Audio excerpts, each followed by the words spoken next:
Bon dia. Em demana Amat una opinió sobre les mesures que està posant en marxa els diferents governs i com això afecta a les estructures empresarials, per tant, a les plantes, no només en els teixits productius. I la meva reflexió, que serà molt breu,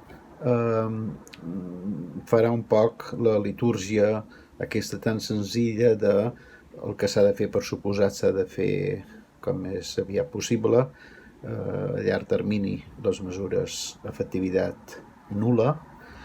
En segon lloc, has de començar pels qui més ho necessiten, que són els qui tenen menys capacitat per aguantar el forat que la manca d'activitat genera sobre la seva tresoreria. I en tercer lloc, tenint en compte cuidar primer els que t'han cuidat a tu abans. La paraula cuidar aquí, òbviament, té un sentit figurat. És a dir, aquelles empreses que havien seguit un compliment fiscal rigorós, havien pagat impostos, que això és un impost de societats tal com el tenim perfilat en els sistemes occidentals. L'Estat no és més que una mena de soci parasitari que en la mesura que tu fas guanys endrena una quantitat, en retira una quantitat en el seu favor. Això és llei de vida en tots els sistemes tributaris.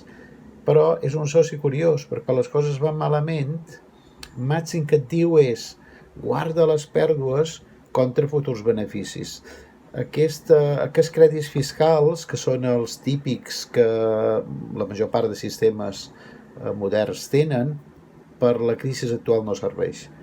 Per tant, això m'ha arribat a escriure, proposar, fins i tot algunes cambres de comerç se n'han fet ressò, la de Terrassa, per exemple, o la de Barcelona, de que una manera d'ajudar les empreses, cuidant els que abans a tu et cuidaven, és en forma de payback, de retorn d'impostos pagats en els terminis recents.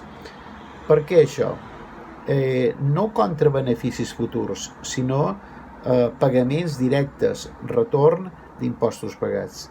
Primer, un valor molt gran és la seva immediatesa. Aquí no hi ha intermediari que calgui. L'agència tributària sap perfectament què pagava cadascú i, en segon lloc, quin és el mecanisme de retorn d'aquests diners. En segon lloc, és un premi en els complidors. Tota la gent que estava al dia i pagant impostos, aquests són prioritaris. I no només per un tema d'ètica fiscal. Per tant, no puc entendre en aquests moments, per exemple, que les empreses que estan en paradís fiscal siguin susceptibles per rebre beneficis de les subvencions que de diners europeus vindran facilitats a través dels mecanismes de recuperació. I en tercer lloc, perquè aquests recursos que van ràpid, repeteixo, i en els complidors, a les empreses que estaven al dia, que no feien coses rares per eludir o fer frau fiscal, són empreses que abans de la crisi tenien el seu portfolio, tenien els seus clients, estaven en ple funcionament, no eren zombis, no eren enginyeries fiscals, representaven activitat real, i aquesta és l'activitat que necessitem protegir i que no se'ns ensorri.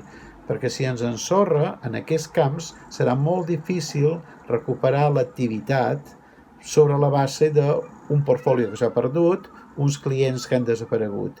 I per tant, repeteixo i acabo, la píndola de tot plegat que us volia posar a consideració és fer ràpid, sense intermediació i premiant en els que abans eren complidors fiscals, i això ho dona molt clarament un payback a disposició, òbviament, si la tresoreria no ho necessita, no demanem-ho, un payback dels impostos pagats, per exemple, en l'últim semestre o en la graduació que es vulgui, d'acord amb la progressivitat que es vulgui mantenir. I això és el que us he volgut compartir, espero que sigui d'interès. Moltes gràcies.